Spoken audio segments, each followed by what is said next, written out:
Dieu nous bénisse. Qui a entendu parler de lui? Est-ce que vous êtes certain que vous avez entendu parler de lui? C'est pour ça que le premier cantique que vous avez chanté là, ça n'a pas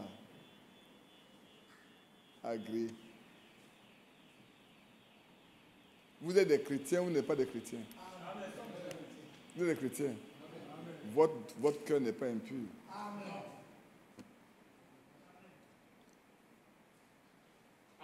Si Dieu ne vous a pas pris, votre présence ici est inutile. Le cantique peut être bien inspiré, mais je ne le vois pas en ligne avec la parole de Dieu. Parce que l'apôtre Paul écrivait aux saints qui étaient. Et s'il était là ce matin-là, il nous appelait des saints.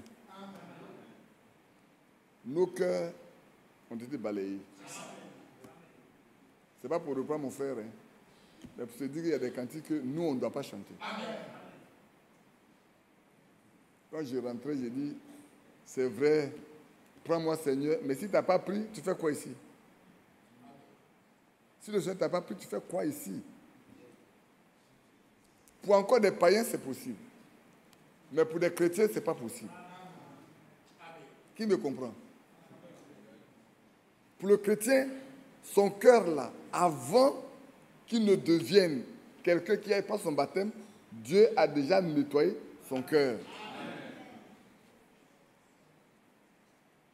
Le Seigneur l'a déjà pris.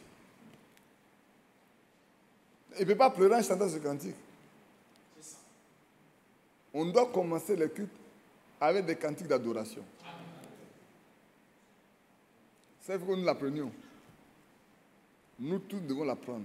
Qu'on doit commencer un culte avec un cantique qui adore Dieu, qui adore notre Seigneur, qui parle de lui. On s'oublie soi-même pour parler de lui.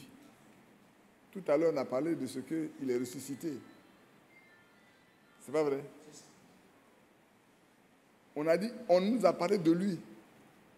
Et comme on nous a parlé de lui, on veut le suivre. Si tu n'as pas entendu parler de lui, là, tu ne peux pas le suivre. Hein?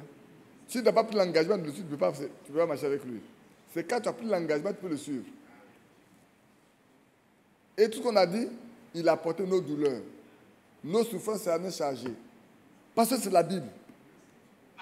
C'est écrit dans la Bible. C'est écrit dans Ésaïe 53.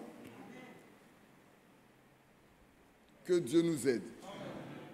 Afin que nous fassions attention dans nos réunions. Si je mettais au milieu des catholiques qui chantaient ça, je ne dirais rien. Parce qu'ils sont toujours des pécheurs, des pauvres pécheurs, jusqu'au jour de leur mort. Le catholique, il est un pauvre pécheur jusqu'au jour de sa mort. Et chaque jour, Marie doit prier pour lui. Mais pour nous, vivants, il nous a aimés. Mourant, il nous a sauvés. Ressuscité, il nous a justifiés. Et nous attendons le jour où il viendra nous prendre. C'est un glorieux jour. C'est dans l'attente de ce glorieux jour que nous nous retrouvons pour nous souvenir de ce qu'il a fait. Vous voyez, ce matin, normalement, on doit se réjouir. On doit se réjouir ce matin. Parce que c'est le jour de la résurrection. Beaucoup étaient dessus par terre. Mais les femmes l'ont vu. Elles ont été parlées de ça aux disciples. Il y en a qui étaient encore sceptiques. Pierre s'est levé. Il a couru pour aller voir où on l'avait mis dans la tombe. Il arrive. Jean arrivait avant lui, si je ne me trompe pas. Mais Pierre, quand il est arrivé, il est rentré. Il a vu que tout était bien disposé, mais Jésus n'était pas là. Parce que les femmes lui ont dit, il est ressuscité et il les précède en Galilée. C'est là-bas qu'ils vont le voir. Il y en a qui doutaient encore. Et le soir, ils étaient assis dans une maison. On a dit à Thomas, il dit, moi, s'il n'ai pas mis mon doigt dans sa main et dans son côté, moi je ne croirais pas. 2 disciples, dessus également partaient à Emmaüs. Et même quand ils l'ont rencontré, ils disent, mais des femmes ont même surpris. Ils sont venus dire qu'il est ressuscité. Mais lui, on ne l'a pas vu. Oh, il était avec eux. C'est lui qui était là, avec eux, faisant chemin avec eux. Et c'est à lui qu'il parlait. Leurs yeux étaient fermés, ils ne pouvaient pas le reconnaître. Et comme ce faisait soir, il a paru poursuivre son chemin. Mais eux l'ont invité. C'est pour ça que je n'aime pas ceux qui disent, comme tu insistes, viens manger, donc comme tu insistes, viens venir manger. Non, je n'insiste pas, il faut venir manger. Eux, ils ont vraiment insisté. Ils n'ont pas fait semblant. On dit non, il se fait soir, il se fait tard. Viens avec nous. Demain, tu pourras poursuivre ton chemin. Souvenez-vous qu'Abraham en a vu. Il le voyait passer. Il a dit, certainement, c'est pour ça que vous êtes passé à côté de ma maison. Rentrez, reposez-vous, je vais vous laver les pieds. C'est tellement beau, hein. Ouais, les Écritures, ça se... Hein, tout communique ensemble. Demain, qu'Abraham les a reçus. Il leur a donné à manger. Il leur a donné à boire. Dieu, ayant pris une forme humaine, descendu avec des anges, ont mangé la nourriture d'Abraham. Ils ont bu le lait. Quand ils étaient rassasiés, alors ils pouvaient demander à Abraham, où est Sarah, ta femme? Comment il savait qu'elle s'appelait Sarah, alors qu'elle s'appelait Saraï? Mais c'est lui qui a changé de nom. Il dit, où elle est? Il dit, mais la tante qui est derrière toi là, elle est dedans. Elle dit, je te dis, l'année prochaine, à cette même époque, je te visiterai. Et Sarah, ta femme, t'enfantera un fils. Alléluia. Amen. Sarah, dans son cœur, dit, mais je suis vieille. Mon Seigneur aussi est vieux. Les relations normales entre l'homme et la femme, là, c'est déjà mort pour nous. C'est déjà fini. Comment ça peut avoir lieu? Et lui dit, mais pourquoi Sarah rit-elle? Ça dit, je n'ai pas ri. Il dit, mais tu ris. Mais sache que l'année prochaine, là, ce que j'ai dit là, aura lieu. Amen. Dieu ne ment pas. Dieu dit toujours la vérité. Bien-aimés frères, nous pouvons nous tromper, mais Dieu ne se trompe pas. Et Dieu ne corrige jamais ce qu'il dit. Dieu ne revient jamais sur ce qu'il dit. Dieu, il ne revient jamais sur ce qu'il dit. Quand il a dit une chose, c'est gravé pour toujours. Ah oui. Quand Dieu parle, il a parlé. Ainsi, les 2 disciples de Emmaüs ont insisté, l'ont pressé à rentrer avec eux. Et il est rentré. Habituellement, quand vous rentrez dans la maison de quelqu'un, qui bénit la nourriture pour que l'étranger mange? C'est le béni ou c'est l'étranger ou c'est le propriétaire de la maison?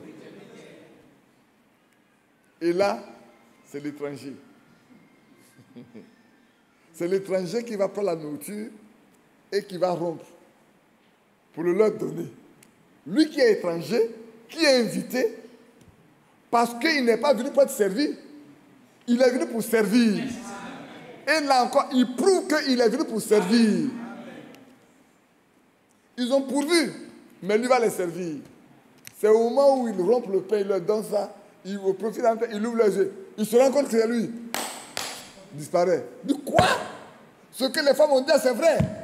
On ne va pas rester ici. La nuit, il prend la route. Un beau jour dans ma détresse, j'appelle de bonnes nouvelles qui allaient changer ma vie. Et s'agissait d'un sauveur venu pour tous les pécheurs, c'était là ma délivrance. On m'entend parler de toi, Jésus. On m'entend parler de toi.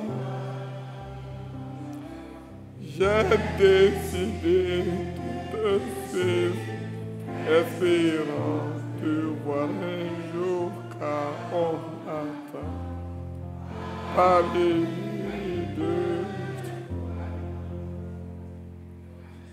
Mes douleurs, il les a portées, mes souffrances, il s'est chargé. À cause de mes fautes, Tika qui la paix en messieurs.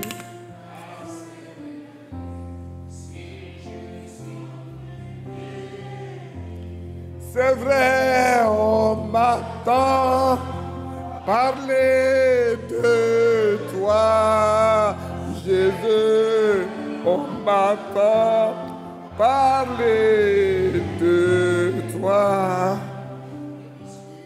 J'ai décidé de te suivre, espérons te voir un jour, car on m'entend parler de toi. On m'entend parler de ce homme-là, on m'attend parler de toi. Est-ce que vous avez décidé de le suivre?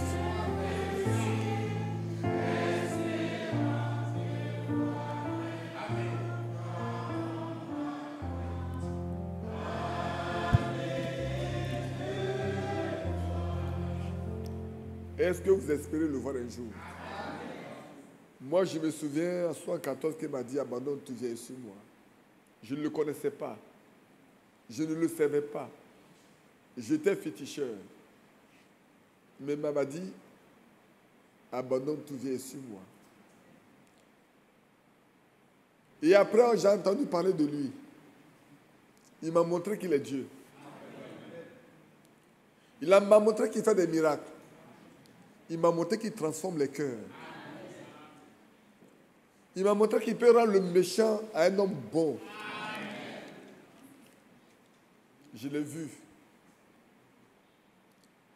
Et j'ai vu un homme me dire, Joseph est là. Cet après-midi, là, quand nous avons prié et que quelque chose s'est passé à l'église, quand nous rentrons à la maison, son père qui ne nous connaissait pas, il ne savait pas ce qui s'est passé ce jour-là. Quand on est rentré à la maison, nos parents ont franchi le portail et a dit, avant, vous jouez. Mais maintenant, je sais que vous êtes des fils de Dieu. Amen. Et depuis ce jour, malgré les bons, malgré les veaux, nous avons marché avec lui. C'est vrai. C'était pour moi qu'il est parti à la croix. C'était aussi pour moi. J'étais comme le brigand qui était à la croix avec lui. C'était pour moi qu'il est descendu dans la tombe. Mais pour me justifier, il est ressuscité. J'étais en lui quand il descendait dans la tombe. Et vous? Où étiez-vous? On m'attend parler de toi, Seigneur. On m'attend parler de toi. C'est moi qui ai décidé. Hein. Il ne m'a pas forcé. Il dit, abandonne, tu viens sur moi. Et j'ai décidé de le suivre.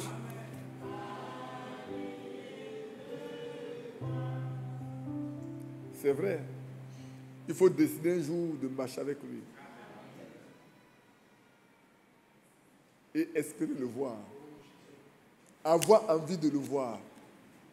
Si tu as envie de le voir, il se laissera voir.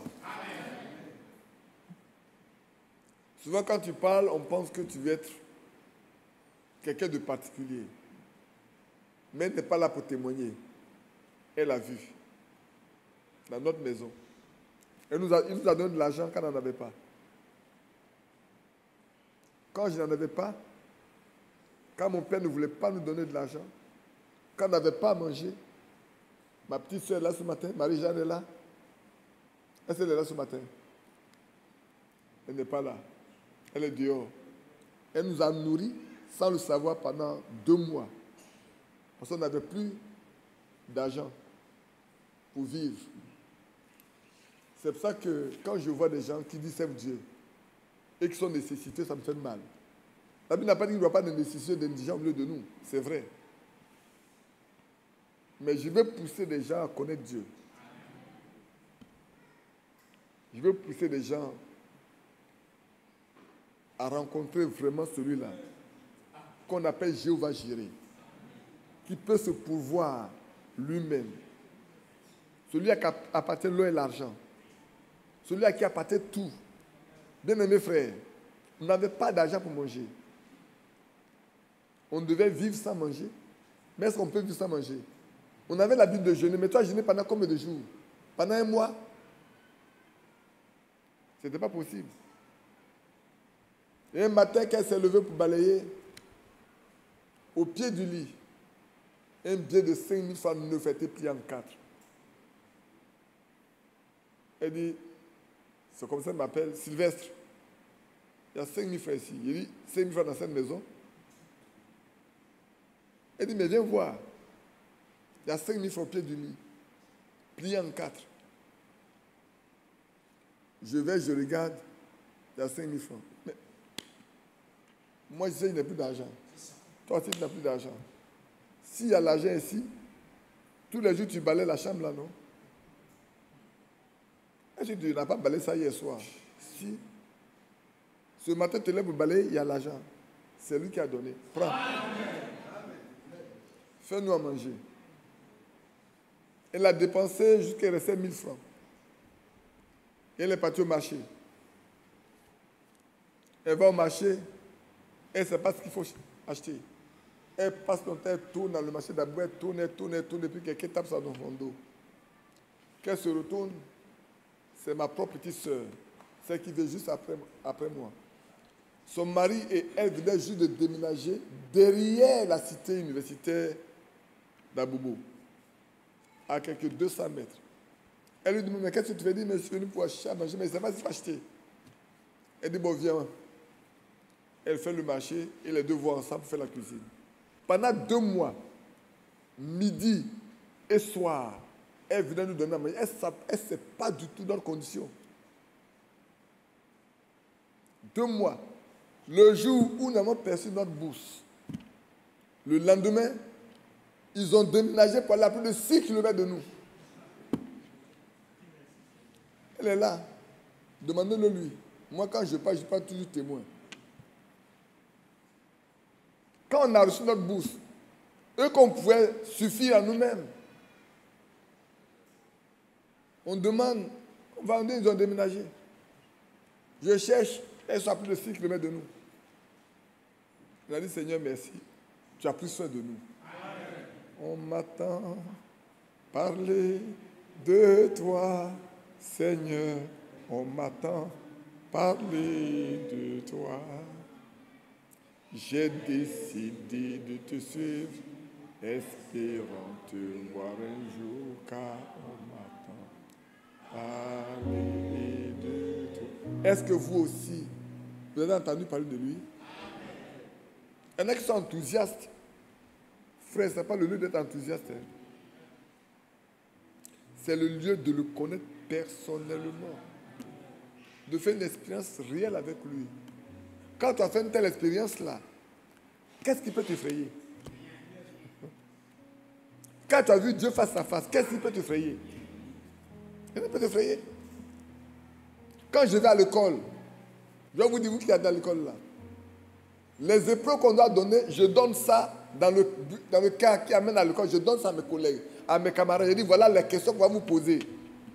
Étudiez ça, quand vous serez là-bas, c'est comment vous donner. Quand tu as vu ça avec Dieu, tu peux avoir peur de quoi? Je lui ai dit, voilà les questions, voilà. Dans le temps, voilà. On arrive, c'est exactement ce qu'on pose. Et puis il me regarde. Un jour, je voulais appeler un camarade de classe à l'université. Il y avait beaucoup de monde. Je ne peux pas écrire son nom. Tu sais ce que j'ai fait? J'ai pointé mon doigt comme dit, Seigneur, appelle-le. Il ne pouvait plus marcher. Mon doigt était dans son œil. Il fait comme ça. Et puis il lève les yeux et dit, Badi, tu vas me tuer. Il dit, mais tu dis que tu es rosicrucien. Moi, je suis croyant. Je suis plus fort que toi. Mon Dieu, là, il est plus fort que toi. La première fois, tu ne peux pas marcher. Toi, tu es rosicrucien. Mais tu ne peux pas marcher. Mon doigt dans ton œil. Parce que tu ne peux pas crier. Viens. Bien-aimé, quand tu as vu ça avec Dieu, là, tu peux avoir peur de quoi? C'est là où je vais vous pousser. Quand je vous parle là, c'est vous aider à connaître le Dieu que nous prétendons servir. Si Moïse ne le connaissait pas, il aurait échoué devant Pharaon. Si Élie ne le connaissait pas, il aurait échoué devant Akab. Il aurait échoué devant les 400 prophètes de Baal et de Assat et les 800. Si Élisée ne le connaissait pas, les enfants seraient moqués de lui pour rien. Si Daniel ne le connaissait pas, il serait mort dans la fosse au lion. Méchant Chagrin Abednego serait mort dans la fournaise ardente. C'est faux? Bien-aimé frère. Si Pierre ne le connaissait pas, il ne serait pas sorti de la prison. Si Paul ne le connaissait pas, Silas, il n'y aurait pas eu un tremblement de terre quand ils étaient dans la prison pour amener le geôlier à croire. Connaissons le Dieu que nous prétendons servir.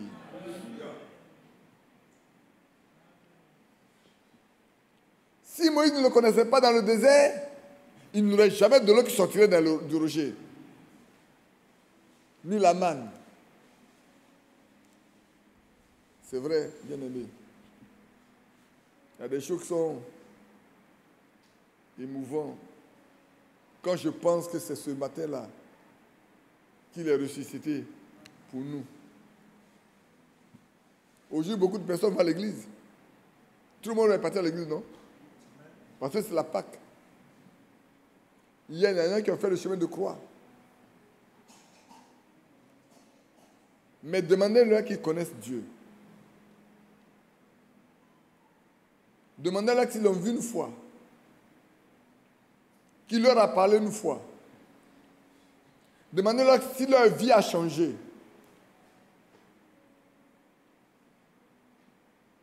Bien-aimés, ne vous contentez pas de venir à l'église.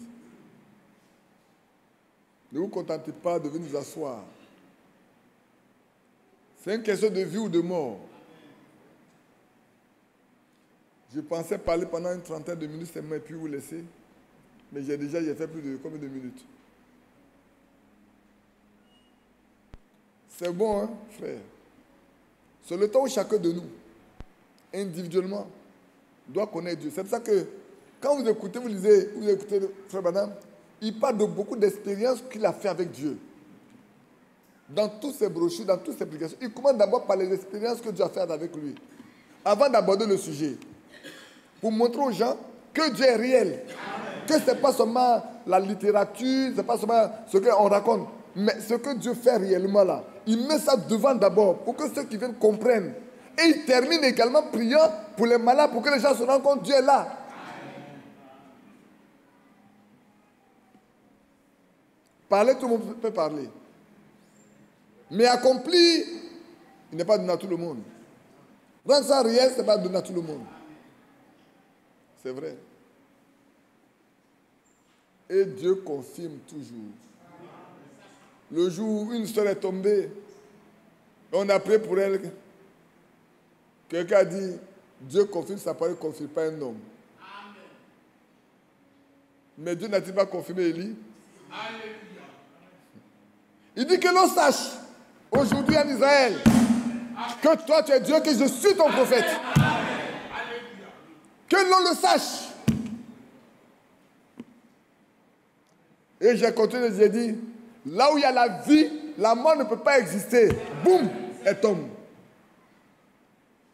Je dis, mais qu'est-ce qu'il y a? On dit, il n'y a rien. Je continue ma prédication. Et je vois que les diacres sont venus pour chercher la personne pour sortir. Je dis, elle ne doit pas sortir, elle doit venir ici, à la chair. Ce n'est pas dehors, on ne va pas aller chercher un médecin. Le grand médecin au milieu de nous. Amen. Mathias, qui est venu de la maison avec elle, regarde les yeux, tout est revulsé. Il voulait crier, on ne crie pas. Il ne faut pas crier. La mort n'a pas peur du cri. Satan n'a pas peur du cri. Si la puissance de Dieu n'est pas avec toi, tu peux passer tout le temps à crier. Télos a dit que quand eux ils voient les démons, quand on leur envoie des gars, des gens qui sont vraiment dans un mauvais état, ils disent, mais ça on a un beau challenge maintenant. Hein? Oh là là, on va commencer à crier. Parce qu'on a peur de Satan. Alors on crie fort. On pense qu'il va avoir peur. Mais quand il est arrivé devant Frère Branham, eux qui avaient une jeune fille qui était sous-muet, il dit baissez la tête. Soyez révérentiels. Que tout le monde ferme les yeux. Il a prié doucement, fermement, en ordonnant aux démons de sortir, de partir. Et puis après il dit, levez votre tête, elle est guérie. Amen. Il a dit, comment il sait qu'il est guéri, qu'elle est guérie? Mais il n'y a pas eu de bruit. Et puis il dit à la jeune fille, salut. Celle qui était sourde entend. Et salue. Pour qu'il se rende compte que vraiment elle est guérie. Bien-aimés frères, Jésus-Christ est ressuscité. Amen. Il a vaincu la mort. Il a vaincu le péché. Il a vaincu la tombe. Il a vaincu Satan. Qu'est-ce qu'il reste encore? Qu'est-ce qu'il a vaincu encore? Il a tout vaincu. Rien n'est resté. Rien. Nos maladies les a portées. Nos douleurs, nos souffrances. Il s'en est chargé. Ne sont plus malades. À moins que ce soit sa volonté. À moins que ça ne soit sa volonté. Sinon, refusez d'être malade.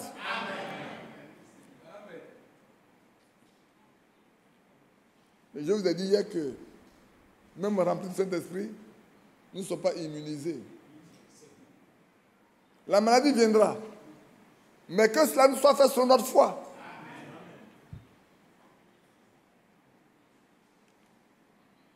La mort même peut venir. Mais que cela soit fait sur notre foi. C'est lui qui décide. Aujourd'hui, on accepte la mort facilement. Autant des apôtres n'acceptent pas la mort facilement. On cherche toujours quelqu'un venir prier. C'est pas vrai? Même dans l'église de Frère Branham, ce n'est pas lui seul qui prie. Hein. Il y a un enfant qui a été électrocuté. Son père et les frères qui sont consacrés se sont réunis pour dire l'enfant ne va pas mourir. Ils ont prié pour lui les ruiner à la vie. Aujourd'hui, nous, on accepte tellement facilement certaines choses. Parce qu'on manque de foi. Que Dieu nous bénisse. On va se tenir.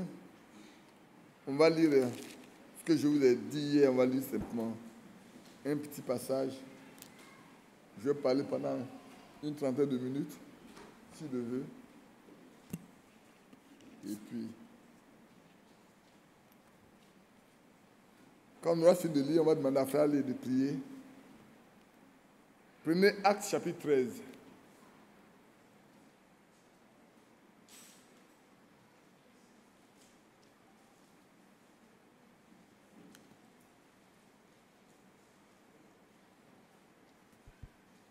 C'est l'apôtre Paul et Silas, je crois Barnabas, ou ça c'est Barnabas, qui était parti là en mission quand le Seigneur les a envoyés. Au verset, après du verset 43, vous allez voir.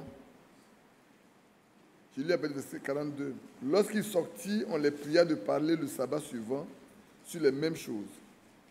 Et à l'issue de l'assemblée, beaucoup de Juifs et de prosélytes pieux suivirent Paul et Barnabas qui s'entretenaient avec eux et les exhortaient à rester attachés à la grâce de Dieu. Le sabbat suivant, c'est le samedi suivant, presque toute la ville se rassembla pour entendre la parole de Dieu. Les Juifs, voyant la foule, furent remplis de jalousie. Et ils s'opposaient à ce que disait Paul en le contredisant et en l'injuriant. Paul et Barnabas leur dirent avec assurance, c'est à vous, premièrement, que la parole de Dieu devait être annoncée.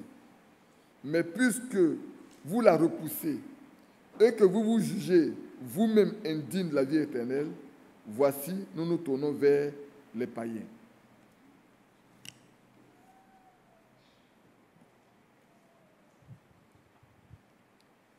Père Céleste, alors que tu nous as donné de l'intelligence, de savoir lire, c'est ce que ton serviteur a fait. Maintenant, nous t'en supplions de permettre que le Saint-Esprit qui a bien voulu que ces choses soient écrites dans ton livre vienne nous conduire. Amen. En nous donnant ce qu'il nous faut ce matin. Oui, c'est vrai. Seigneur, que nos oreilles soient attentives, nos cœurs nettoyés, purifiés, propres à recevoir, Seigneur, cette semence qui va venir. Permets que chacun écoute, entend et garde Amen. Pour sa vie. Maintenant, soutiens ton serviteur, comme tu l'as fait pour Ésaïe, Oui. afin qu'il parle de ta part au nom de Jésus. Amen. Amen. Que Dieu te bénisse. Asseyez-vous. Maintenant, voilà la conclusion du texte que nous venons de lire. L'apôtre Paul dit, comme vous vous jugez vous-même indigne de la vie éternelle, nous nous tournons vers les païens. Mais comment l'apôtre Paul a-t-il pu tirer une conclusion dans ce texte? Parce qu'il a observé un ensemble de comportements des Juifs. Et c'est pour ça qu'il a dit que c'est à eux que cette parole doit être annoncée premièrement.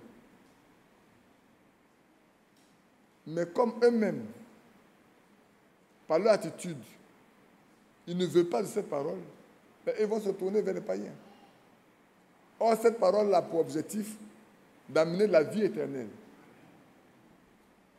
Pourquoi? Parce que le Seigneur dit, celui qui entend ma parole et qui croit en ce qu'il m'a envoyé, a la vie éternelle. C'est pas ça? Et dans Jean 10, il dit, je ne prie pas pour eux seulement, je prie pour tous ceux qui croiront en moi par leur parole. Donc tous ceux qui croiront à la parole de Dieu, parce que les apôtres prêcheront là, ils auront la vie éternelle.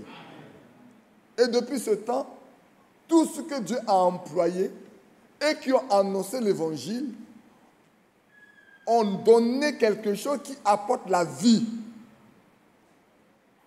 éternelle. Mais si l'apôtre Paul dit, je lis bien verset 15, les Juifs voyant la foule furent remplis de jalousie. Ils s'opposèrent à ce que Paul disait en le contredisant et en l'injuriant. Voilà des hommes censés être des serviteurs de Dieu, censés être des croyants, mais qui s'opposent à la parole de Dieu, qui injurient, qui contredisent. Et l'apôtre Paul conclut qu'ils ne veulent pas de la vie éternelle. Parce que Paul, lui, savait ce que Dieu lui a dit de faire. Il n'est pas venu de lui-même. D'abord, il a été appelé par Dieu. Sur la rue de Damas, Dieu l'a rencontré personnellement. Donc, il a fait une expérience personnelle avec Dieu. Mais pour aller encore, il ne s'est pas levé pour aller. Quand vous lisez dans le même Acte, chapitre 13 et chapitre 2, chapitre 12, ils étaient en train de jeûner et prier, quand le Saint-Esprit a dit, mettez-moi à part Paul et Barnabas pour l'œuvre pour laquelle je les ai appelés. Et quand on a fait de jeûner, on a prié pour eux, on l'a laissé partir. Pour faire quoi? Pour accomplir l'œuvre pour laquelle Dieu les a appelés. Mais en route, ceux qui avaient l'habitude de lire Moïse tous les samedis, c'est le sabbat, de chanter les psaumes, de lire les prophètes, quand Paul est arrivé là, la jalousie a rempli leur cœur. Pourtant, c'est eux qui ont demandé que le sabbat prochain, ils viennent encore parler, puisqu'il a parlé une fois déjà. Frères, regardons nous-mêmes. C'est le temps de se regarder soi-même pour voir est-ce qu'on est digne de la vie éternelle. L'exact que nous posons, les paroles qui sortent de notre bouche, la manière de nous conduire, dans nos maisons, dans nos foyers, dans l'église, prouve bien si nous sommes dignes d'avoir la vie éternelle. Or, la vie éternelle vient de ce qu'on entend, la parole de Christ. Parce que la foi vient de ce qu'on entend vient de la parole de Christ, n'est-ce pas? Et s'il n'y a pas de foi, il n'y a pas de salut.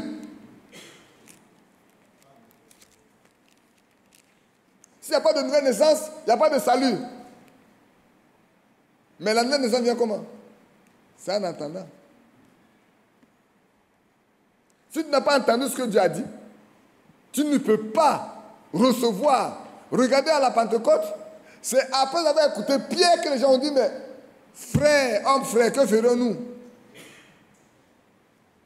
Ce matin, comme tout le temps nous avons été ici, comme les autres jours, si nous entendons la parole de Dieu, et que nous ne faisons pas ce que la parole de Dieu dit, c'est que nous-mêmes, nous nous jugeons indignes. Parce que nous ne sommes pas capables de vivre ça. Aussi longtemps que tu n'es pas capable de vivre ce que Dieu dit, tu te juges indigne de rentrer en communion avec Dieu. Je vais vous donner quelques exemples de l'Ancien Testament et du Nouveau Testament. Je ne vais pas aller très long, je ne vais pas être très long, je vous ai dit. Je fais un effort pour parler au plus 30 minutes. Sur 45, habituellement, tout le monde me connaît. C'est 2 heures, c'est 3 heures, c'est 4 heures. Vous voyez, dans les 2 jours là, je n'ai pas fait mes 3 heures, je n'ai pas fait mes 2 heures, donc je n'ai pas pu terminer mes messages. Je les poursuivrai après en découpant ça pour vous. Ainsi, frères, ici, nous voyons comment les gens sont conduits. Regardez à Jérusalem. Regardez les pharisiens, les sadducéens. Regardez les sacrificateurs. Comment ils se sont conduits envers Pierre et Jean? Qu'est-ce que Jean a dit? Qu'est-ce que Pierre a dit? Quand on leur a dit, on vous interdit de prêcher en ce nom-là. Parce que vous nous rendez coupables de son sang. Pierre a dit, jugez en vous-même. À qui vous aurez obéi, vous? Est-ce que vous aurez obéi aux hommes et laissé Dieu? Ou aurez-vous obéi à Dieu et puis laissé les hommes? Mais nous préférons obéir à Dieu que d'obéir aux hommes. Malheureusement, aujourd'hui, les gens préfèrent plutôt s'attacher aux hommes que de s'attacher à Dieu. Quand tu parles avec quelqu'un de la parole de Dieu, il préfère aller consulter quelqu'un d'autre. D'abord, ce que dit l'autre, c'est ce qu'il prend. Mais ne se fie pas à ce que la Bible dit. Sur cette base, tu te juges indigne de la vie éternelle. Parce que la vie éternelle vient de la... Dieu était la parole. La parole était avec lui. Et la parole était faite chair. Et elle est venue parmi nous. Et elle a donné sa vie pour nous donner la vie éternelle. Il dit, si quelqu'un écoute ma voix et qui entend ma parole, qui croit celui qui m'a envoyé, à la vie éternelle. Mais si tu ne crois pas à ce que lui l'a dit, tu n'as pas la vie éternelle. Vous avez bien vu les 70. Il avait pris 70 disciples. Vous le voyez bien dans Luc 10, je crois. Il leur a donné le pouvoir d'aller prêcher ici, prêcher là, chasser les démons et tout. Mais quand vous vous retrouvez dans Jean 6, quand ils sont venus et qu'ils étaient très heureux, ils ont dit, mais nous avons vu même Satan nous est soumis, tombait comme un éclair. Et ne vous réjouissez pas de ce que Satan vous soit soumis, mais réjouissez-vous de ce que vos noms soient écrits dans les cieux. Il connaissait ceux dont les noms étaient écrits dans les cieux. Et plus tard, il a dit, si vous ne mangez ma chair, ne buvez mon sang, vous n'êtes pas mes disciples. Il a dit quoi? Il va faire de nous des cannibales, nous les descendants d'Abraham. Pour quelle raison? Vous savez comment ils sont partis? 50 ils sont partis, il ne reste que 12 personnes. Il a dit, mais vous ne partez pas? Pierre dit, mais à qui irons-nous? Nous savons. Alléluia. Frère, il faut savoir. Il faut avoir la certitude. Il ne faut pas douter. Il ne faut pas te fonder sur ce que quelqu'un dit. Il faut avoir la certitude que ce que Dieu dit est vrai. Nous savons. Et nous avons cru que tu es le Fils de Dieu. Il dit, mais vous savez, c'est moi qui vous ai choisi, vous les 12. Mais l'un d'entre vous est un démon. Pas qu'il a un démon, mais lui, il a un démon. Parce que c'est celui-là qui allait le livrer. Les autres se sont rendus indignes de la vie éternelle. Et ils se sont séparés. Les actes que nous posons prouvent ce que nous sommes. La vie que nous menons prouve ce que nous sommes. C'est pour ça que Jean-Baptiste n'a pas eu peur de dire aux gens qui arrivaient, aux pharisiens, aux sadducéens, il dit, qui vous a appris à fuir la colère à venir, race de vipères? Il les connaissait très bien. S'il était là ce matin qui disait race de vipères, certainement qu'il y a des enfants, il y a des gens qui ont pour père le malin.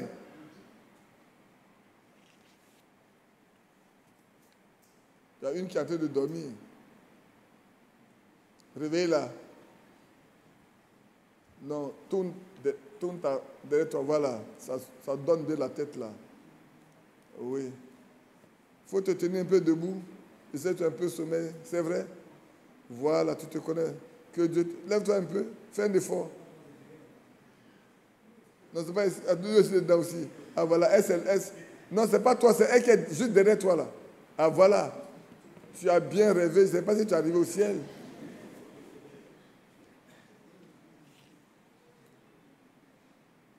Je vais vous donner notre exemple rapidement. On va aller rapidement. Allons prendre un Nombre 14. Prenons un Nombre 14 rapidement.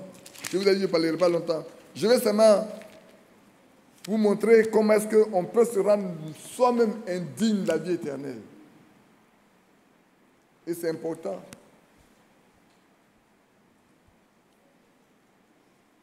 Être indigne de la vie. Vous savez, la parole de Dieu, c'est l'évangile, de la bonne nouvelle. La bonne nouvelle du salut. Et Frère Branham a prêché, est-ce que votre vie était digne de l'évangile? Votre vie était digne de la parole de Dieu que vous recevez. Est-ce que vous marchez en fonction de ça? Est-ce que vous vivez en fonction de ça? Ou est-ce que votre vie est contraire à ça? Dès que votre vie ne respecte pas ça, sachez que vous vous rendez vous-même indigne de la vie éternelle. Parce que nous vivons dans un monde difficile aujourd'hui. Aujourd'hui, regardez, sœurs, avant de lire ce passage, frères, avant de lire ce passage, laissez-moi parler aux sœurs. Et ceux qui écouteront, les prédicateurs qui écouteront, n'ont qu'à prêter attention. Dieu a créé nos sœurs de façon naturelle. Aujourd'hui, elle veut avoir tout ce qui est faux sur elle. Des faux cheveux, des faux cils, des faux ongles, des faux sourcils, des fausses lèvres. Tout est faux. Alors quand tu parles de cheveux et que tu en arrives aux mèches, on dit, je n'ai pas de passage biblique pour parler de ça. Alors, donne-moi un passage biblique qui parle de la cigarette. Un passage biblique qui dit on ne doit pas fumer. Quelqu'un a ça? Quelqu'un a un passage biblique où il a été écrit on ne doit pas fumer? Ça n'existe pas. Mais nous comprenons que Dieu dit, celui qui détruit ce corps, je le détruirai. Et on sait que la cigarette détruit. Ça apporte le cancer. Donc un croyant ne peut pas fumer. On sait que la boisson rend alcoolique. Celui qui a été délivré de l'alcoolisme, il ne peut plus boire. Propose du vin, propose de la liqueur, il va le refuser parce que Dieu l'a délivré. N'est-ce pas? Mais il y en a qui épiloguent, qui discutent dessus. On peut boire, buvez. Des sous. Alors on dit, je n'ai pas de passage biblique pour parler des mèches. Mais Dieu vous aurait donné de longs cheveux. La Bible dit, il n'a pas dit que les mèches leur servent de quoi? De voile. Il dit, les cheveux que Dieu vous a donnés vous servent de voile. C'est votre gloire. Vous n'avez pas le droit d'ajouter quelque chose dessus. Vous gardez ce que Dieu vous a donné. En le faisant, vous rendez indigne de la vie éternelle. Et vous les hommes qui laissez vos femmes faire ça, vous êtes des poules mouillées. Vous n'avez pas de colonne vertébrale. Et vous les prédicateurs qui ne peuvent pas reprendre les femmes pour ça, je me demande quel esprit vous avez. Vous n'avez pas fait l'esprit de baptême Saint-Esprit. Vous ne l'avez pas connu, vous n'avez pas connu Jésus-Christ.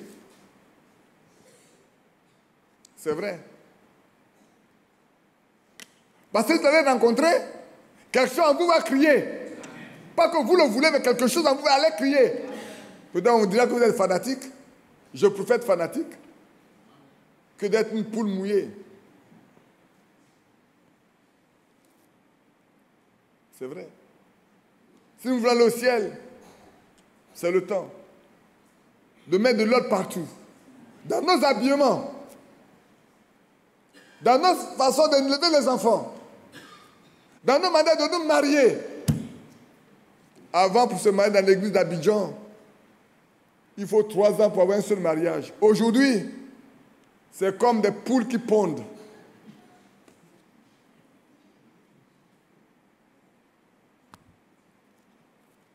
Et les filles se plaignent de dire, qui va se négliger?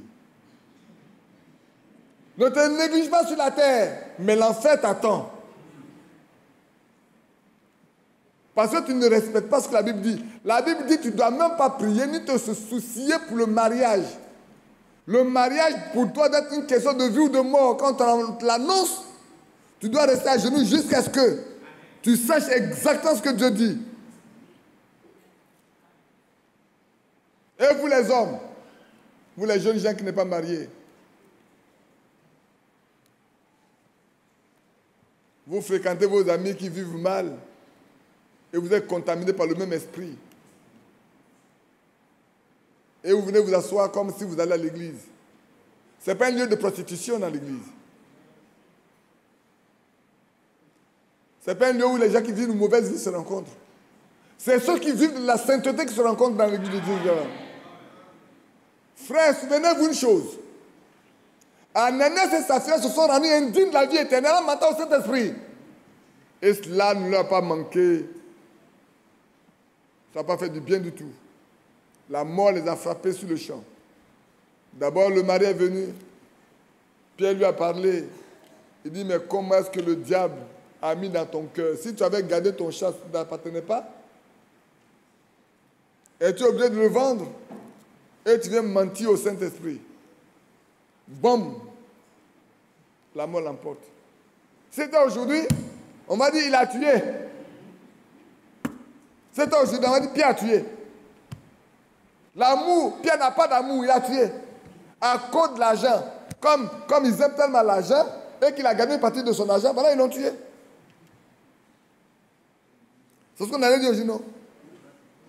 Ils aiment tellement l'argent que comme lui, il a vendu son chef, il a gagné une partie de son argent là. Ils l'ont tué.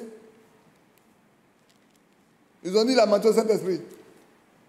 Au lieu de dire qu'ils l'ont empoisonné, ils l'ont tué.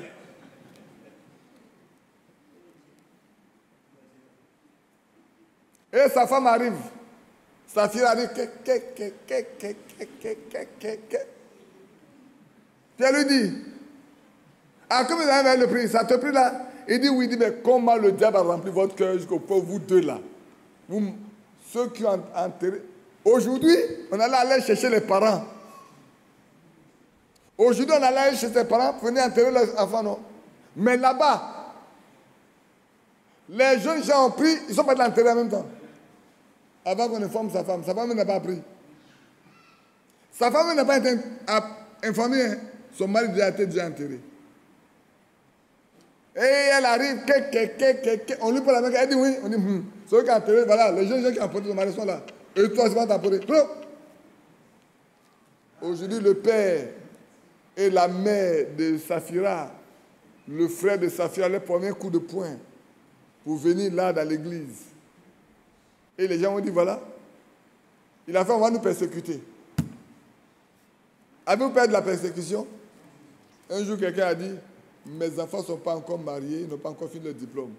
Il ne faut pas faire, on va venir nous persécuter. Mais que tes enfants aient des diplômes ou qu'ils soient mariés, c'est ça qui amène au ciel. Beaucoup d'hommes se sont mariés, beaucoup d'hommes ont de gros diplômes, mais ils sont partis au ciel.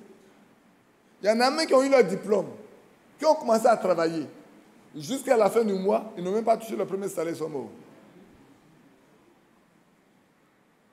Qu'est-ce que c'est qu'un diplôme?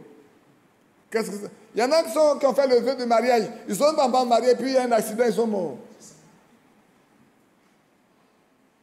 Mais où iront-ils?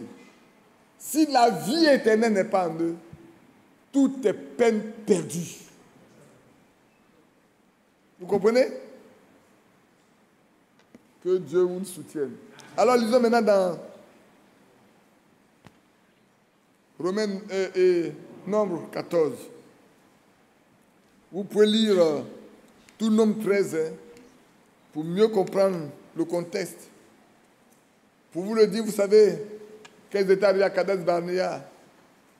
Dieu a dit à Moïse, choisis un membre influent de chaque tribu, qu'ils aient exploré la terre que j'ai promise à Abraham pour ses descendants. Qu'elles ont fini d'explorer, ils ont vu, alors vous allez pouvoir partir. Mais Dieu savait pourquoi. Est-ce qu'il n'est pas possible de leur dire, ben, allez-y, rentrez dedans, combattez et prenez le pays? Dieu aurait pu le faire. Mais pourquoi il a demandé à Moïse de faire visiter, explorer le pays? Parce que Dieu connaît le cœur de ceux qui étaient là présents. Et on a choisi, dans chaque tribu, on a pris une personne. Tu perds de l'eau?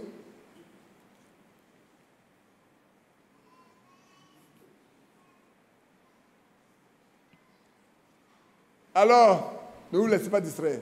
Vous savez, l'ennemi, c'est comme ça il fait. Alors, qu'est-ce qui se passe? 12 personnes de chaque tribu. Des hommes importants et influents.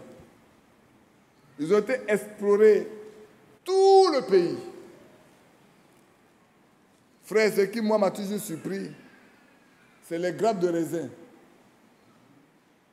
Qu'est-ce que ceux qui connaissent le raisin? Beaucoup connaissent le raisin. Est-ce que, quand vous partez dans les supermarchés pour acheter les raisins, là, vous avez besoin de 2 personnes pour supporter? Mais ici, il y a eu 2 hommes pour porter une seule grappe de raisin. Tellement c'était gros, tellement c'était lourd qu'une seule personne ne peut pas supporter. Et quand ils sont arrivés, ils ont dit vraiment le pays là, c'est un pays qui coule le lait et le miel. Mais, c'est ça qui tue quelqu'un. Moi, quand quelqu'un parle avec moi, il dit tout ce que tu dis, c'est vrai, mais, je dis, mais là, ça t'a tout annulé. Mais, on a trouvé les filles d'Anak là-bas. À leurs yeux, comme à notre propre yeux, nous sommes comme des sauterelles. On ne peut pas prendre ce pays-là. Pourquoi sommes-nous pas morts en Égypte? Nommons un chef et retenons en Égypte. Frère, écoutez bien. Dieu, dans sa miséricorde et dans son autorité, a promis à Abraham ce pays-là à sa descendance. Dieu, le temps venu, les a sortis de l'esclavage. Et les hommes aiment tellement l'esclavage que quand on leur donne la liberté, ça ne leur convient pas. Devant tout obstacle, Ils tournent facilement leur robe, leur veste, comme des politiciens. Ils veulent retourner en Égypte pour être esclaves. Vous comprenez? Dieu les a délivrés de l'esclavage, mais eux-mêmes, dans leur cœur, ils aiment tellement l'esclavage qu'ils voulaient encore aller se mettre sous le joug de Pharaon. Qu'est-ce qui allait leur arriver?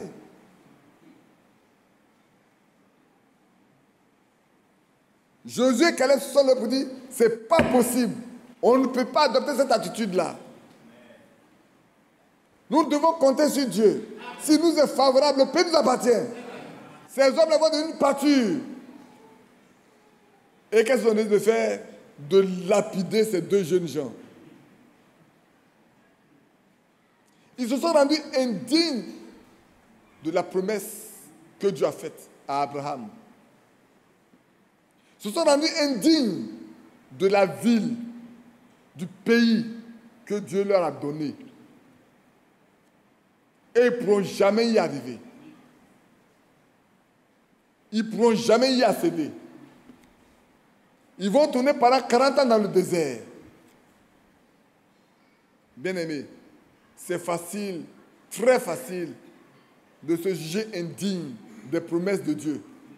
C'est tellement facile. Et vous allez voir qu'est-ce qu'ils vont faire.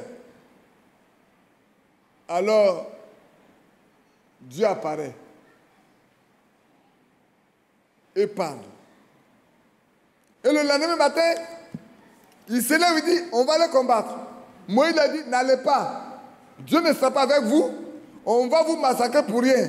Ils ont dit, non, on va partir. Josué et Caleb sont restés tranquilles. Se rendre indigne des promesses de Dieu, c'est ne pas écouter ce que Dieu dit. C'est mépriser Dieu. C'est s'éloigner de ce que Dieu promet.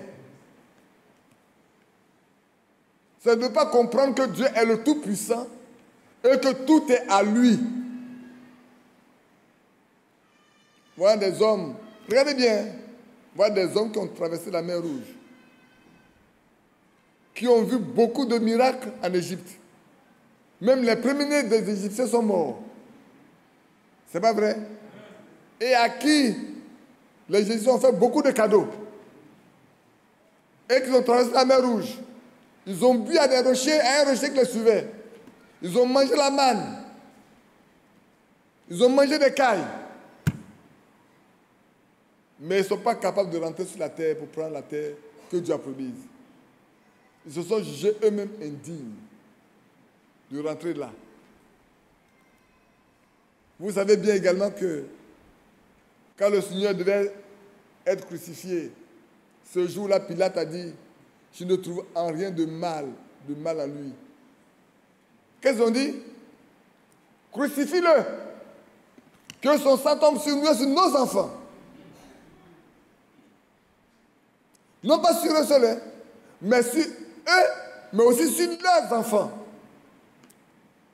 Est-ce qu'ils ont fixé le délai des enfants là? Non. Ils ont dit leurs enfants. Quand vous dites vos enfants là, vos enfants, vos petits-enfants, vos arrière-petits-enfants, arrière-petits-enfants. Ce sont vos enfants. Quand on dit que Lévi a payé la dîme à Melchisédek, on n'a jamais dit que c'est le petit-fils. On dit qu'il était dans le règne d'Abraham, il a payé la dîme. C'est le fils d'Abraham. Je parlais d'Antébé ce jour-là où on a détenu l'avion dans lequel se trouvaient beaucoup de Juifs pour aller à Ouganda. Ils avaient dit que le sang retombe sur eux, leurs descendants. Vous savez ce qui s'est passé? Le roi Titus, l'empereur Titus, est venu siéger Jérusalem. Après la levée du siège, tous ceux qui ont pris ce que Jésus a dit comme monnaie courante ont fui la ville. Mais les incrédules, ils sont restés. Qu'est-ce qui s'est passé? On nous dit, l'histoire nous dit que le sang a coulé comme de l'eau. Tout a été détruit. La seule chose qui est restée, c'est le mur de lamentation qui est resté. C'est le seul mur de lamentation. Tout a été détruit. Et les enfants d'Israël ont été pourchassés, jetés dessus dans toutes les nations. C'est pas vrai? Ils sont jugés indignes de la promesse que Dieu a faite à Abraham. Pourquoi? Hier on a lu, je n'ai pas tout lu, je reviens dans Acte 3. Revenons dans Acte 3 d'abord. Je vais vous montrer une chose. Pour que vous compreniez bien. J'ai encore quelques versets, je ne sais pas si je dois pouvoir continuer. Mais il est déjà bientôt 11 heures, comme le frère Yapi doit baptiser. On pourra peut-être revenir là-dessus plus tard, plus posément et revenir. Allons dans Acte chapitre 3.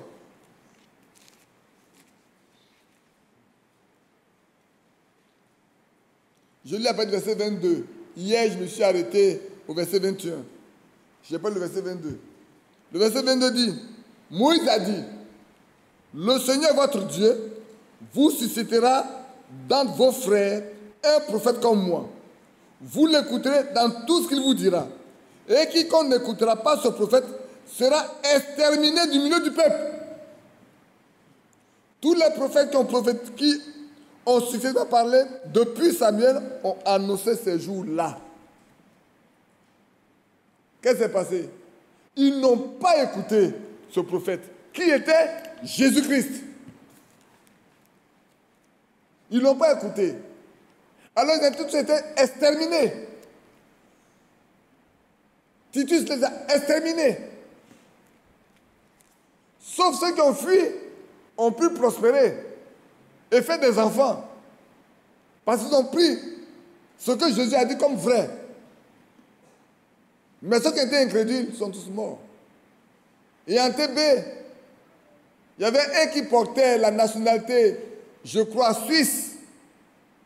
Et alors qu'on était en train de trier ceux qui sont juifs de ceux qui ne sont pas juifs, il a renoncé à ses origines sur la base du fait qu'il a la nationalité suisse. Il dit qu'il est un Suisse. Et un de ses frères dit, tu me fais honte. Ton nom prouve que tu es un juif, tu es un hébreu. Mais si tu portes la nationalité suisse, tu es hébreu. Il pensait déjà à le laisser. Mais il a renié ses origines. Quelles sont vos origines, vous? D'où sortez-vous? Ceux qui sont fils de Dieu ne le sont pas maintenant. Éphésiens 1 nous le dit. C'est depuis la fondation du monde que vous êtes fils de Dieu. Il vous a élus pour être enfants de Dieu. Pour cela, ils ne peuvent jamais régner la vie éternelle. Ils ne peuvent jamais se rendre indignes parce qu'ils ont le sang en eux. Le sacrifice a été fait. La vie éternelle a été donnée. Et frères, quand ils entendent la parole de Dieu sonner, quelque chose se passe en eux. Ils courent après ça. Ils courent après la vraie parole de Dieu. Il y a des gens qui peuvent entendre la vraie parole de Dieu, mais le besoin du monde les accapte tellement qu'ils peuvent dire ce que tu dis est la vérité. Mais quand le mot mais arrive, c'est qu'il a déjà fait le choix. Hein. Ce que tu dis, c'est la vérité. Mais moi, j'ai une situation là. Franchement, si je viens là, cette situation va se régler. Je dois passer un examen. Là-bas, là, si tu ne payes pas, tu ne vas pas. Moi, j'ai mon examen à passer. Quand j'ai fini de passer l'examen, là, je vais venir. Il va donner l'argent et puis l'échoue. Mais celui qui est de Dieu, qui peut compter sur Dieu, qui ne donne rien, quand on affiche le nom, son nom est dessus. Qui l'a fait? C'est Dieu. Parce qu'il a pris position pour Dieu. Et Dieu prend position pour lui. Prenez position pour le Seigneur, il prendra toujours position pour vous. Ne vous rendez pas indigne de la vie éternelle, comme ne vous rendez pas indigne de la bonne nouvelle du royaume. Ne vous rendez pas indigne de l'évangile qui vous a été annoncé. Frère, votre vie doit être identique, digne de la parole de Dieu. L'apôtre Jacques dit, ne vous bornez pas à écouter seulement en vous trompant par de faux raisonnements, mais mettez la parole de Dieu en pratique. Vivez-la. C'est à cela qu'on reconnaîtra que vous êtes des filles de Dieu. C'est en vivant la parole de Dieu. Je pourrais peut-être lire, non, je ne vais plus d'ici lire encore, je vais aller trop loin. Je voulais aller vous lire dans Deutéronome 8, mais ça serait tellement long que je voulais regarder s'il peut lire quelque chose d'autre. Frère, maintenant je pose une question. Qui est chrétien? Non, ce n'est pas ce que je vais dire. Baissez votre main. Gardez ça dans votre cœur. Parce que si je continue, il y en a qui ne pourront plus lever leur main après. Qui est chrétien? Le chrétien, c'est celui en qui Christ habite. C'est celui qui vit la vie de Christ. Ce n'est pas celui qui proclame, mais celui qui vit la vie qui est en Christ. Comprenez? C'est pas que je n'ai pas voulu vous lever vos mains. Parce que quand je voulais finir, il dit, mais maintenant, levez vos mains là. Il y en a qui vont faire comme ça. Ils ne sont plus capables de faire comme ça. Au début, ils font comme ça. Et puis après... Hein. Le chrétien, c'est celui en qui Christ manifeste toute sa nature. N'est pas chrétien celui en qui Christ ne manifeste pas sa nature. Tu peux montrer seulement ce que tu es. Sinon, il faut que d'abord, Christ manifeste en toi ce qu'il est. Alors tu peux dire, je suis chrétien. Parce que le meilleur chrétien veut dire, être comme Christ. Avoir la même nature que lui. Avoir le même pouvoir que lui. Oui, c'est vrai. Mais c'est vrai. Il a dit ce que je fais, vous en ferez de même. Parce qu'il m'avait au Père. Si vous croyez en moi. Si tu ne peux pas faire ce qu'il fait, alors hier je vous ai dit, quels sont les signes? Je n'ai pas tout développé. Les signes pour montrer que vous êtes des croyants. On n'a pas de l'amour. On n'a pas de ce que Dieu soit avec toi pour accomplir ce qu'il a promis. Et ce matin, je pose la question. Un chrétien doit avoir une relation personnelle avec Christ. De sorte qu'il s'en fout de ce que quelqu'un peut dire. Ce que quelqu'un dit ne le regarde pas. Lui, ce qui l'intéresse, c'est comment vivre avec son Dieu. Comment marcher avec son Dieu. Comment écouter la voix de son Dieu. Beaucoup ne connaissent pas Dieu. Ce qui fait que leur bouche ne porte pas qu'à le choix, excusez-moi le terme. Ils passent sans réfléchir. Ils passent sans contrôle. Ils disent tout ce qu'ils veulent. Même le mensonge est toujours sur les lèvres. Et se disent chrétiens. Frères. Ce sont des menteurs. Ce sont des simili-croyants. Ce sont les incrédules. Ils ne sont même pas sobres. Or, la Bible dit, soyons sobres. Et soyons même patients jusqu'à l'avènement du Seigneur. Le chrétien, c'est celui qui est patient jusqu'à l'avènement. La Bible ne dit pas, sois patient un jour, ni 2 jours, ni 3 jours. Sois patient jusqu'à ce que tu quittes la terre. Combien sont ceux qui sont patients aujourd'hui parmi nous? C'est vrai? Vous savez, la fois dernière, je crois, ça fait quelque temps, on est parti à l'entraînement de ma tante et je devais prêcher sur ça. Quand on est rentré, j'ai commencé à étudier, j'ai dit, mais Badi, est-ce que toi tu as été patient lors de cet événement-là? Et puis tu allais parler de quoi si tu n'as pas été patient? Examine-toi toi-même d'abord. Assois-toi. Réfléchis, regarde bien. Parce que si tu as été défaillant, tu ne peux pas aller parler. Frère, on ne peut pas aller dire à quelqu'un ce qu'il doit vivre si toi-même tu ne vis pas. Je vous ai dit hier, prêchez-moi, ne me prêchez pas l'amour, vivez-moi l'amour. Ne me prêchez pas l'évangile, vivez-moi l'évangile. Comme cette femme a vécu l'évangile et elle a converti 4 grands gaillards. Son mari plus ses amis de travail. C'est pas vrai? Ils ont 3, c'est 3. Avec 2 de ses amis, demain son mari plus elle-même, et plus son mari même. Il disait, il n'y a plus de chrétiens sur la terre.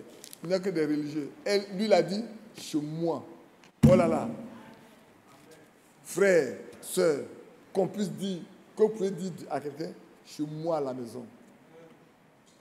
Chez moi là. Il y a un chrétien ou il y a une chrétienne. Mais soyez certains. Parce que quand on va vous éprouver, vous devez passer le test correctement. Et ma soeur Véronique, quand le colonel dira chez moi à la maison, il y a beaucoup de religieux, hein, il y a beaucoup de chrétiens, mais chez moi à la maison, j'ai une chrétienne. Et que les soldats vont dire, bon, allons voir à la maison. Tu dis, il y a une chrétienne, nous on dit, on n'en a plus. Tu dis, il y en a, non, quand on va arriver chez toi à la maison. Les épreuves là, tu ne sais pas comment ça va venir. Hein. Qu'est-ce qu'on va te poser, tu ne sais pas. Et puis quand on commence à poser les tests là, un à un, comme ça, il ne faut pas qu'il ait honte. Il faut que tu vives l'évangile sans parler. Que les hommes voient l'évangile être vécu dans ta vie sans que tu aies ouvert la bouche. Alors, sortez d'André, oui. Colonel, tu as dit vrai. On n'en trouve plus comme ça. Ce type de caractère, on n'en trouve plus. Mais chez toi, on a vu. Amen. Un jeune mari, quand Victorine dira, moi j'ai un chrétien à la maison, et que ses amis arriveront, tu ne sais pas quel test ils poseront. Alors elle ne doit pas avoir honte. Ah oui, c'est vrai. Peut-être vous dire, je cite seulement ceux que je connais. Je peux citer chacun de vous. Hein. Un jour, ça fait longtemps qu'on est ensemble. Un jour. Maintenant, les choses doivent changer. N'est-ce pas? Et Dieu t'aime. Hein? Tu es passé à plusieurs reprises près de la mort. Comme Paul pouvait parler d'Épaphrodite. C'est ça, non? Mais il ne faut pas y être dessus. Tu sais qu'un jour, Dieu a dit, allez-y à courir, chercher un certain, allô Joseph, allô quoi Joseph? C'est là que vous allez apprendre la vérité. C'était beau ce jour-là. Et une église est née. Il faut que ça soit toujours comme ça. Hein, Marceline? Hein? Quand on arrive là-bas, c'est pas avec beaucoup de bruit, beaucoup de cris. Si Sarah avait fait comme ça, l'enfant ne lui serait jamais donné.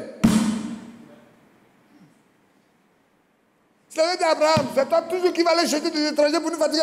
Malgré mon âge, regarde un peu mon âge. Mais demande aux servantes de le faire. Abraham ne s'est pas marié aux servantes. Il a déjà commis une erreur en écoutant Sarah qui prend Agar pour lui donner. Il ne fera pas la deuxième erreur. Ceux qui sont venus là, c'est des ordres de marque. C'est seule la femme qui doit prendre soin d'eux. On n'a pas besoin de servants pour s'occuper des ordres de marque. Alors Sarah, vite, pétris, une fleur de farine. J'ai des étrangers de marque qui sont arrivés là. Il fait très chaud, c'est vrai, mais ils doivent manger. Et Koula voit ces gars, il dit, allez, prenez un veau là, ou une brebis, ou un agneau, apprêtez. Sarah, toi t'occupes de la farine, rapidement tu fais le pain là. Et quand ils ont fini, Abraham est parti prendre. Il les déposé. Lui-même il est parti prendre les repas, venir déposer. Oh là là, c'est bon, hein. Parce que n'a qu'une aide. Sarah n'a qu'une aide à Abraham. Et nos soeurs sont des aides à leur mari. Souvent, on leur laisse toute la tâche. Les enfants crient ici, les enfants crient là. On est assis, on croise le bras, on est dans le fauteuil.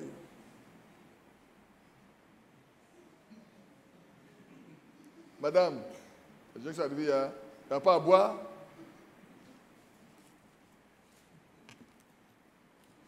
Soyons chrétiens. Si je l'aime comme moi-même, je dois me mettre à sa place. Sinon, je me rends indigne de la vie éternelle. Parce que je ne fais pas ce que la Bible dit. Je crois que c'est un peu dur, non? Cette parole est dure, qui peut l'écouter? Vous voulez aller au ciel? Un beau jour, dans ma détresse, j'ai appris une bonne nouvelle qui allait. Est-ce que votre vie a changé? Quand vous avez entendu, est-ce que votre vie a changé? Quelque chose s'est passé dans votre vie? Oh là là. Un beau jour dans ma détresse, moi j'ai appris une bonne nouvelle qui allait changer ma vie. Le rôle de ce que j'ai entendu, c'est pour changer ma vie. Il s'agissait d'un sauveur venu pour tous les pécheurs. Et c'est là m'a délivré. Est-ce que tu es délivré de tes vieilles habitudes, de tes vieilles manières de vivre, de ton mensonge, de ton hypocrisie? Es-tu délivré? Sinon, tu ne le verras pas. Tu vas beau chanter quand tu ne le verras pas. Tu es indigne de la vie éternelle. Tu es indigne de l'évangile que tu entends tous les jours. Ta vie prouve que tu es indigne. Montre-moi que tu connais l'évangile. Parce que tu vis, pas parce que tu prêches.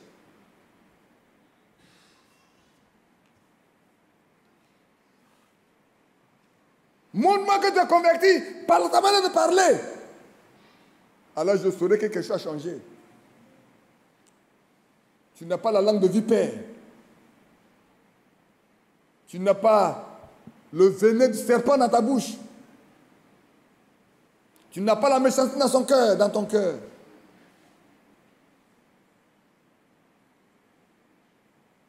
Le temps est venu, frère. Nous ne sommes plus comme le temps nous reste à vivre sur cette terre. Je peux partir demain comme je peux partir aujourd'hui. Mais ce qui importe, ce n'est pas le départ qui importe. C'est où tu vas. Es-tu certain de là où tu vas? Sur la mort, c'est normal. On ne deviendra jamais un caillou. On ne deviendra jamais un morceau de bois. Les tombes sont là.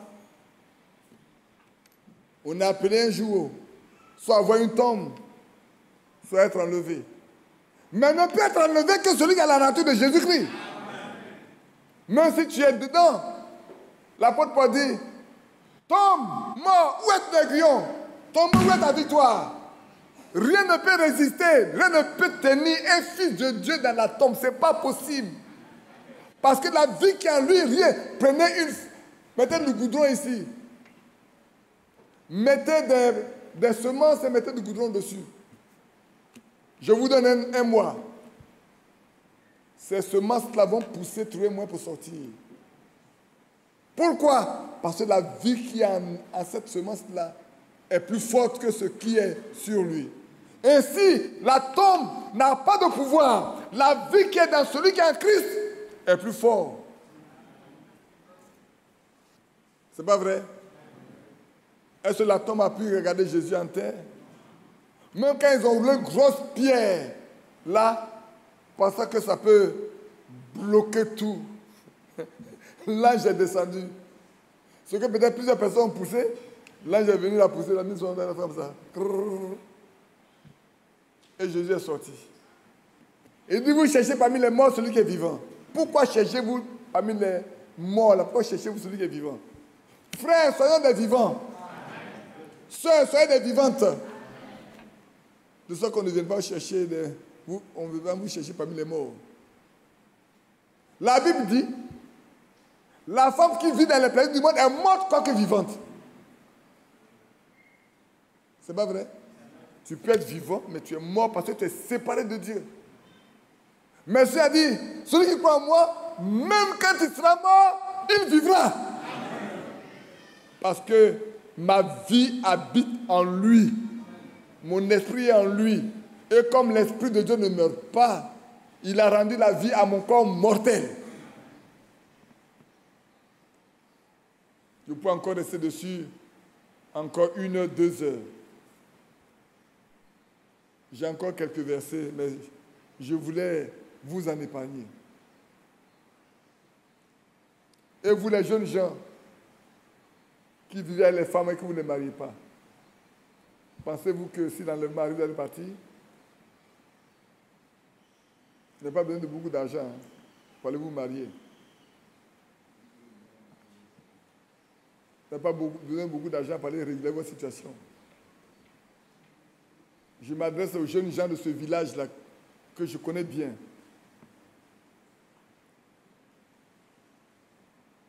Vous n'avez pas besoin de beaucoup d'argent pour aller régulariser votre situation. Sinon, vous n'êtes que des sympathisants. Vous n'obéissez à la parole de Dieu. Vous faites comme c'était au temps de Noé. Il est pris pour femme, non pas pour épouse. Il est prêt à vivre avec elle. C'est de la prostitution. C'est de la débauche. À la limite, même, on devrait vous mettre dehors de l'église. Parce que vous ne rendez pas un bon témoignage de ceux qui sont là. On ne veut pas vous autoriser à rentrer là. C'est un lieu saint. Devant le Dieu saint, ne peut rentrer que ce qui est saint. Pas des choses souillées.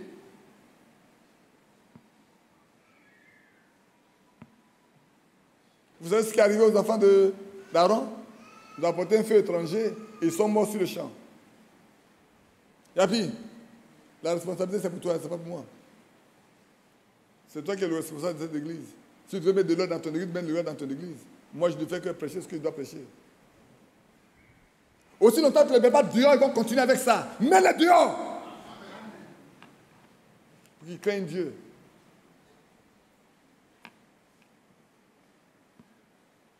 Pourquoi tu es si mou? Dis-leur de rester dehors jusqu'à ce que ils ne se sentent pas encore coupables devant Dieu. Ceux qui se sentent coupables cherchent tous les moyens pour se mettre en ordre.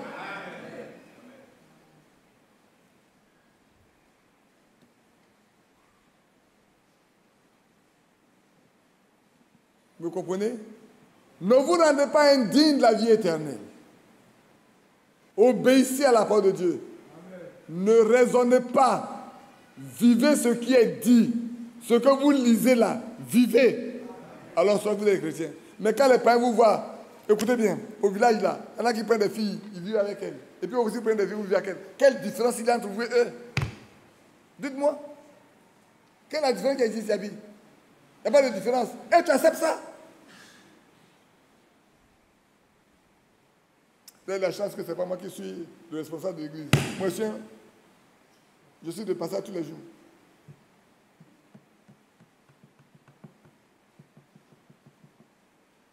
Nous marchons avec un Dieu saint.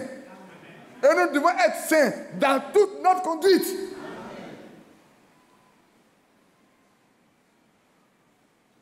Vous n'avez même pas le droit de toucher à quoi que ce soit dans l'église. Rien du tout. Sinon, vous laissez ça comme ça. Dieu trouverait un moyen de le faire. Qu'est-ce que Jean-Baptiste a dit? De ces pierres, Dieu peut susciter des enfants à Abraham.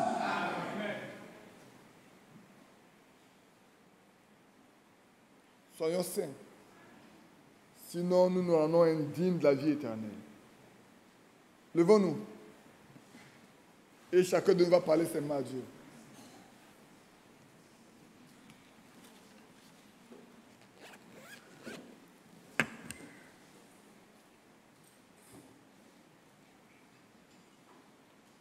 Bien-aimé Père Céleste, nous avons passé ce court instant devant toi. Tes enfants ont voulu ce moment. Ô notre Dieu. Et tu as voulu que ce qui doit être dit est dit. Maintenant, donne-nous, Seigneur, de marcher comme les premiers qui ont marché avec toi. Tu avais tout fait pour qu'ils soient tous en ordre avec toi. Et ceux qui n'étaient pas en ordre étaient tous mis dehors simplement. Pas par un homme, mais par ton esprit. Ce matin, aide chacun de nous. Nous avons entendu parler de toi. Et nous sommes venus, nous avons couru. Nous voulons marcher pour pouvoir un jour te voir. Nous sommes convaincus que nos fardeaux te les a portés. Nos iniquités te les a expiées. Nos maladies, tu t'es chargé. Pour que désormais nous soyons appelés fils et filles de Dieu. Étends ta main, Seigneur, et viens au secours de chacun de nous. Étends ta main et soutiens-nous. Fortifie. Donne-nous le courage. Donne-nous la force afin de faire ta volonté et rien que ta volonté. Bénis mes bien-aimés frères. Bénis mes bien-aimées sœurs. Et soutiens chacun de nous, Seigneur. Garde-nous dans la sainteté. Tu as dit, vous serez saints car je suis saint. Et sans la sanctification, nul ne verra le Seigneur. Seigneur, aide-nous à achever la sanctification en te craignant. Bénis mes frères, bénis chacun de nous et bénis moi-même et pouvoir tous nos besoins. Relève les malades. Hier, nous avons prié pour les malades. Oh, notre Dieu. Et nous sommes convaincus que ce que nous avons demandé, tu l'as écouté. Père, et s'il y a quelque chose qui doit faire obstacle à cette prière, nous en appelons au sang qui a été versé à Golgotha, afin que chacun reçoive ce dont tu as besoin, au nom de Jésus-Christ. Amen. Que Dieu vous bénisse. Je laisse la place à mes bien-aimés frères.